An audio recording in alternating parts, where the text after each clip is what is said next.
Hello and welcome to vbpl Recommends, a blog featuring Virginia Beach Library staff picks.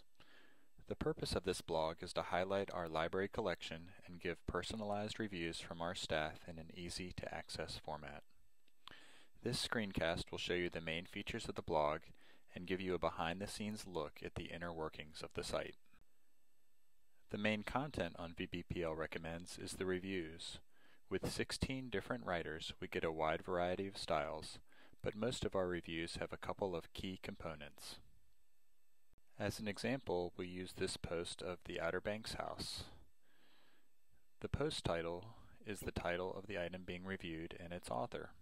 Since we also review movies and music CDs, the author could be the director of the film or a music group. Usually reviews begin with some kind of hook to grab the reader's attention. In this example, we have the intriguing opening line, "Don't be deceived by this book's cover." The second paragraph fleshes out some of the main characters and plot points without giving away too much of the story. Continuing on, the next paragraph pulls out the main appeal factor of the novel. In this case, the setting is a major element of the story. The final paragraph starts off with another plug for the book, couched in language that relays another appeal factor of the novel. The blue text is a handy link back to the vbpl catalog for the item. By clicking on this link, you are brought to the catalog.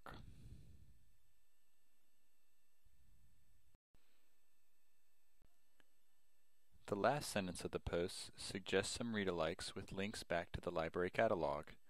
Again, there is no set formula for these reviews, but this post provides a good example of the typical review. Below the post you can see the author of the review and a couple of buttons that allows the content to be shared. An important component of all posts on the blog is tags. Here we have 3 tags, including one that links back to all the other posts made by that reviewer. If I were to click on Katie's Picks, I could then see all of her reviews.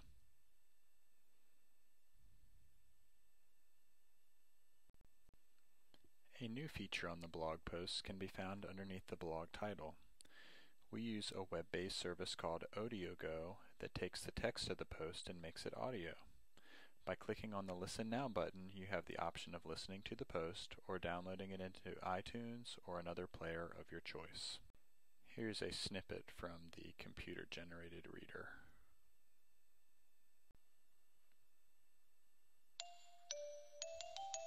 This podcast is brought to you by audiogo.com. The Outer Banks House by Diane Deschamps. Don't be deceived by this book's cover.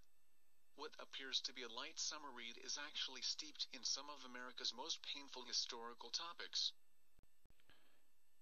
Moving from the blog post back to the top of the page, you see our tab for Meet the Reviewers. Click on this and you get a quick bio of the contributors. If you find a reviewer whose reading interests resemble your own, then you have a handy link to all of their reviews. I see that Elizabeth likes science fiction and Japanese films. I wonder what she recommends. At the bottom of each of the biographies you find a link to their reviews. I'm going to click on Elizabeth's reviews. And then you have a list of all of the things that she has reviewed on the blog to date. Let's move over to the menu bar running down the left-hand side of the blog. We give you a couple of different ways to subscribe to the blog. The easiest way is to submit your email address and get reviews delivered right to your inbox. Below that, we have options to subscribe to the posts or post comments in a reader of your choice. Moving further down, we have a handy search box for the site. Below that, a button that allows you to subscribe to the audio podcast of the posts. A click on the link brings you a menu of places so that you can pick your favorite listening tool. Next you get to our never-ending list of tags. Click on any one of these and find the reviews that have been tagged with that keyword. The words in larger font are the more popular tags. This would also be another place to find your favorite reviewer and link to their other reviews.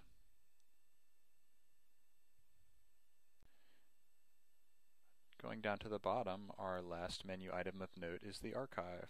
Our first experimental posts went up March 2009, and we've been posting 3 to 5 reviews every week since May 2009.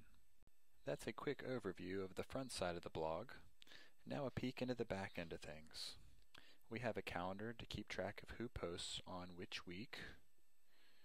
Since posts can be scheduled way ahead of time, this gives the reviewer a set week so that they can publish the post to show up on a certain date and then forget about it. Okay, let's return to the blog. This is a behind-the-scenes look at all of the posts that are getting ready to come up.